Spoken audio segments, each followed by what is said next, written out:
Shalom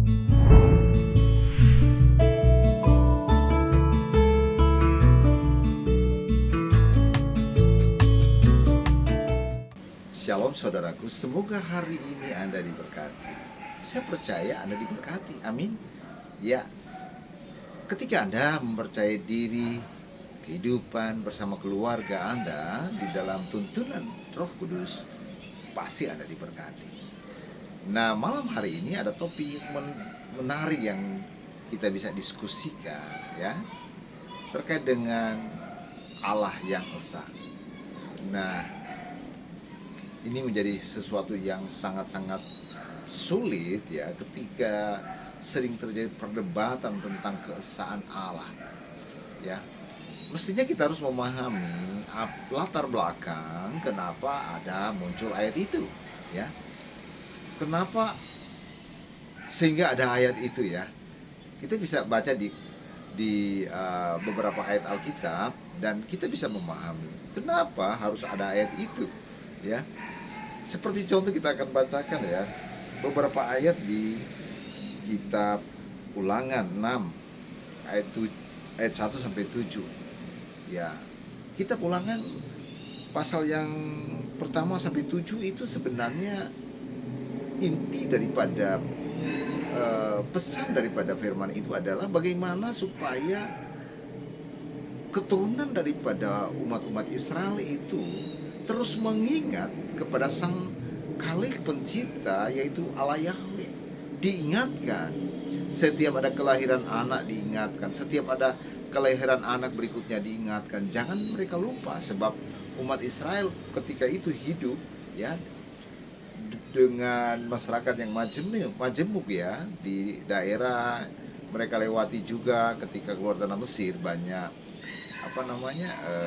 penyembahan berhala yang dilakukan oleh penduduk atau, ya, warga-warga yang dilewati oleh umat Israel. Ketika juga sampai di tanah Kanaan, ya, mereka juga menyembah, ya, roh-roh, ya, Allah-Allah lain, ya, berbeda dengan Allah kita, Allah Israel. Nah, apakah mereka salah menyembah Allah mereka, ya, Allah-Allah lain yang menyembah patung? Ya, ada yang dari kayu dibuat, ada yang dari lembu, ya, lembu dari emas. Apakah salah? Mereka juga tidak salah mungkin menyembah itu. Tetapi strike bukan kepada umat Israel. Ditekankan lagi bahwa hai umat Israel, Allahmu adalah aku, namaku adalah Yahweh. Diingatkan kembali oleh Allah. Sehingga dengan jelas di dalam kitab Ulangan 6 ayat 1 sampai 7 disampaikan lagi oleh Musa kepada umat Israel. Inilah perintah, yakni ketetapan dan peraturan yang aku ajarkan, ya. Musa mengajarkan kepadamu atas perintah Tuhan Allah untuk dilakukan di negeri kemana kamu pergi, ya, untuk mendudukinya, supaya seumur hidupmu engkau dan anak cucumu takut akan Tuhan. Itu intinya sebenarnya, ya. Itu intinya, agar takut akan Tuhan. Intinya itu, ya. Kalau kita baca ayat selanjutnya kan kita bisa dapatkan di ayat yang keberapa itu, ya. Hai orang Israel, Tuhan itu Allah kita. Ya. Tuhan itu Allah kita. Yahweh itu adalah Allah kita. Sehingga harus diingatkan kepada keturunan-keturunan kita bahwa Yahweh itu Allah kita. Banyak Allah-Allah lain di sekitar kita. Musa mengatakan begitu. Tetapi Yahweh itu Allah kita. Dia katakan seperti itu intinya. Lalu kelanjutnya dia katakan Tuhan itu esa. Itu artinya Yahweh itu satu-satunya, tidak ada yang lain. Jangan sampai di rumah kalian, ya, ada lagi patung-patung. Itu jadi salah. Jadi salah, kan? Itu intinya. Esa itu dalam pengertiannya bukan kata benda, ya. Esa itu bukan benda. Esa itu sifat, ya. Jadi bukan benda. bukan kata benda ya. Esa itu sifat, keesaan itu sifat. Satu-satunya, bukan satu benda, bukan ya. Ini jangan jadi salah persepsi ya, salah pengertian. Yang jelas kita harus memahami, Nabi Musa menyampaikan kepada umat Israel, setiap kelahiran anak diingatkan kembali bahwa Tuhan kita itu, atau Allah kita itu Tuhan. Tuhan kita itu adalah Allah, bukan yang lain. Dia adalah satu-satunya. Nah, diperjelas lagi ketika Tuhan Yesus. Ada pertanyaan daripada orang-orang Israel, para rabi kepada Tuhan Yesus. Jelas sekali ya.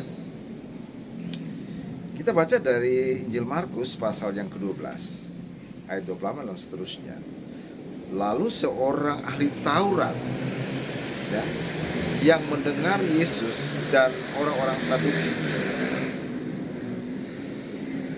Saduki bersoal jawab dan tahu bahwa Yesus memberi jawab yang tepat kepada orang-orang itu, datang kepadanya. Yang datang kepadanya orang ahli Taurat dan bertanya, hukum manakah yang paling utama? Jawab Yesus. Ini harus paham ya. Hukum yang terutama ialah, dengarlah hai orang Israel, Tuhan Allah kita, Tuhan itu esa. Kasihlah Tuhan Allahmu dengan segenap hatimu dan dengan segenap jiwamu dan dengan segenap akal budimu dan dengan segenap kekuatanmu. Dan hukum yang kedua ialah, kasihilah sesama manusia seperti dirimu sendiri. Tidak ada hukum lain yang lebih utama daripada kedua hukum ini.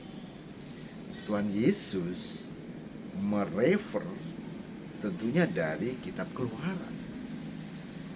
Seperti apa yang Musa sampaikan kepada umat Israel ketika itu, Yesus sampaikan lagi kepada mereka, membuktikan bahwa Yesus sendiri tidak pernah membatalkan hukum Taurat itu. Dia mengatakan lagi. Nah, sehingga mereka percaya. Lalu perhatikan statement daripada ya ahli Taurat. Ini penting untuk kita pahami. Mestinya rahasianya di sini. Rahasia di sini. Apakah Allah itu satu secara benda, ya? Seperti saya ini satu seperti ini, atau seperti apa? Ya. Ini kita harus pahami benar ya. Lalu kata ahli Taurat itu kepada Yesus. Ya, penting untuk kita ketahui. Tepat sekali, Guru, benar katamu itu. Tepat sekali katamu, Guru, benar, ya, benar katamu itu. Bahwa Dia esa dan bahwa tidak ada Allah lain kecuali Dia. Ya, coba perhatikan. Kalimat terakhir penting untuk kita ketahui. Dan tidak ada Allah lain kecuali Dia. Jadi keesaan Allah itu menunjuk kepada Dia, karena tidak ada Allah lain lagi selain Dia. Bukan berarti Esa itu satu. Esa itu satu-satunya ya sebenarnya. Beda satu dan satu-satunya. Jadi ini sebenarnya merujuk kepada sifat. Bahwa Allah yang kita sembah adalah Allah yang hidup, yang hanya satu-satunya yang berkuasa. Dia adalah Sang Pencipta. Bukan seperti ini. Ketika saya melihat Allah berdiri di sana, bukan seperti itu. Ya. Kelihatan Dia seperti Dia berdiri di langit, satu orang. Bukan seperti itu.